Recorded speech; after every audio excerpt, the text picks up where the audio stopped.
Hey everyone, Scott here to discuss Big Trouble in Little China, starring Kurt Russell, Kim Cattrall, Dennis Dunn, James Hong, and Victor Wong, directed by John Carpenter. Now, this is my second time seeing this movie. I've seen it once before this, I had to review it for the show, and I remember it being a lot of fun. Let's see if that still remains the case. Let's get into it. We get investigations of the story of the movie as we start with the bus tour driver named Egg Shen, played by Victor Wong, as he tells his lawyer to leave Jack Burton, played by Kurt Russell, alone, as he shows the lawyer his magic trick. As we move on to Jack as a rough and tumble truck driver, and is this movie a fantasy, a comedy, an adventure, or an action movie? Because it could be confusing how to put this movie in the action section versus a comedy, and I'd honestly say it's a mixture of action, adventure, and fantasy based on what the audience will see later on. Jack gets to Chinatown in San Francisco, where he plays poker with Wang Chi, played by Dennis Dunn, and Wang wants to play to get his money back, and these characters are fun to watch on screen, as this feels like a B movie on purpose, as it is so far entertaining me. For example, Jack and Wang play a game where they cut a glass bottle and they both don't cut it, as Wang owes Jack some money,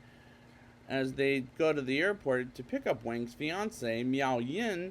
as Jack is crushing on Gracie Law, played by Kim Cattrall, who I know from, unfortunately, Sex and the City, which I never seen, but until some ninja assassins bump into her while Jack is talking to her, and Jack almost picks a fight, and as it turns out, Mita Yin is another person named, well, is not really another person, but Gracie picks up Tara, and suddenly she gets captured, and by she I'm talking about Miao Yin, by the ninja assassins, and Jack and Wang go after them, and unfortunately the ninja assassins escape, and Miao Yin, as we see Egg Shin driving a tour bus around Chinatown, San Francisco, until Jack bumps into him, and Wang hide in an alley. And this plot is very B-movie entertainment that I'm having a grand old time watching this movie. A good side of the War of Chinatown is fighting Tong, as they're dressed in white, and the bad guys look in black and red are called Kongs. And Jack and Wang get in the middle of their battle as they all bring guns, and I'm confused. Aren't they some kind of ninjas? If so, why did they bring guns? Which did feel hysterical, but at the same time, it doesn't make any sense. The fighting Tong and Kong fight does begin in the scene as they're beating each other rather senselessly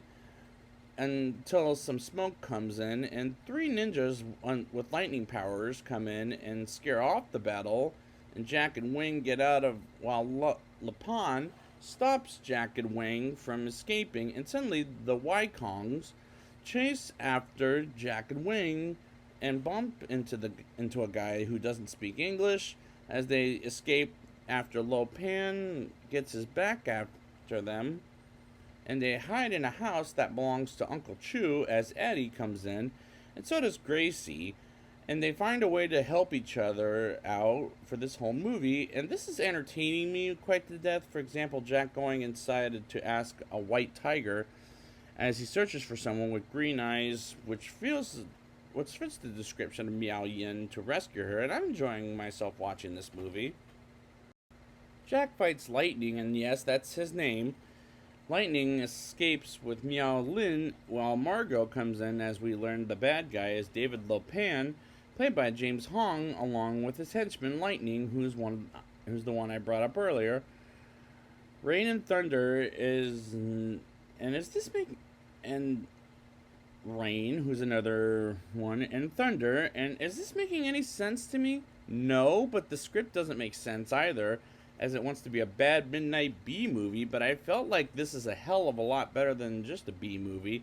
as I'm having fun at the movies. Jack and Wayne go in a building in an elevator to find Miao Lin, while the others talk about who the bad guys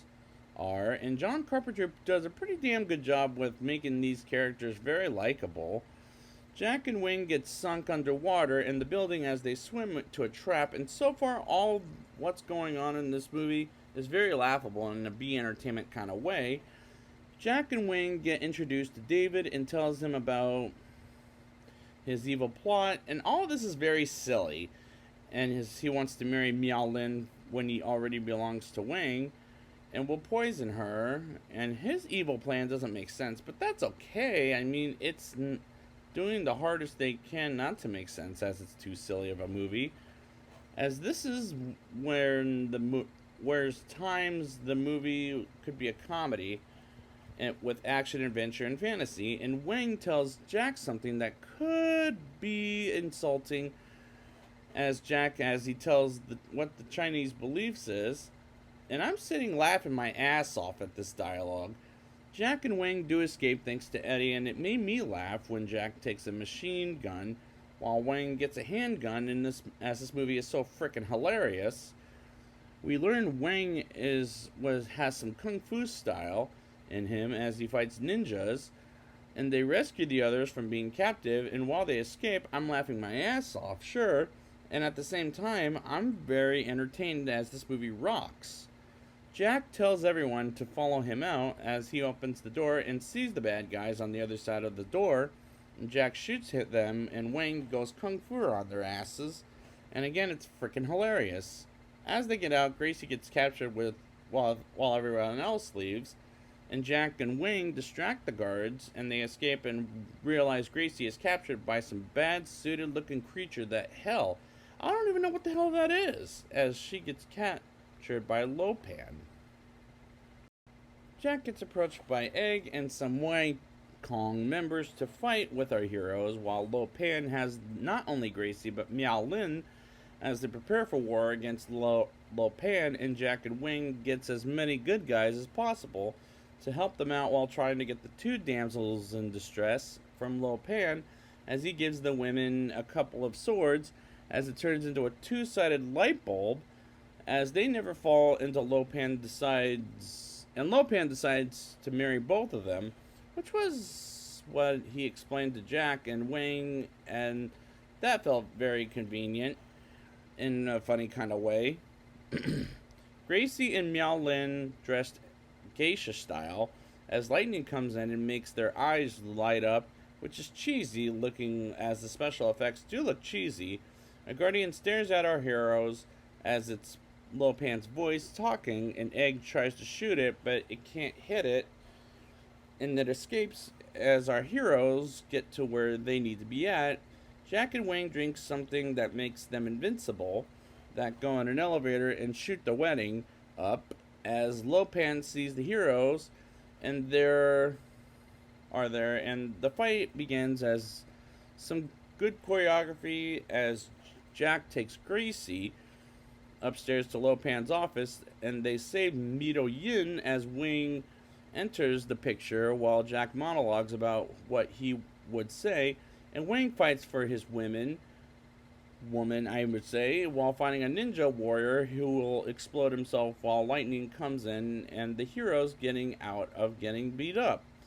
And Egg gets them up from danger, and they defeat Lightning and get Wang up, and they split up and escape, and Jack does eventually find his truck, as it was his MacGuffin the entire movie, and as they get in the truck, Jack finds the spare keys and drives them away, and they all celebrate their victory, and Egg leaves and gives himself a long vacation, and Wang gives Jack his money plus interest as he earned it, and Gracie tries to get a kiss goodbye from Jack, but he declines and he drives off in his truck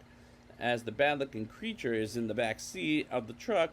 and this is the most entertaining climax I've ever seen in years. Now it's time for the rating. I'll give this movie a 7.9 out of 10. This movie entertained me very much as it's trying so hard to be a D movie. Maybe more successful for others than some, but really it's a B movie with characters I could get behind in a B movie. The movie rocks its heart out, And there were times the movie got hysterical that hell, I even laughed my ass off at times. And the genre makes perfect sense as by the end of the day. The special effects were cheesy, sure, but I had a fun time at the movies watching this damn thing. And the kung fu choreography is pretty good, and I plan on keeping the Blu-ray of this movie, as this movie is the most entertaining movie I've seen in years. So I'd like to thank you guys for joining me for Big Trouble in Little China. And there is rumors that The Rock is going to remake this one, but we'll see when that comes. And until then, there's Big Trouble coming from Little China.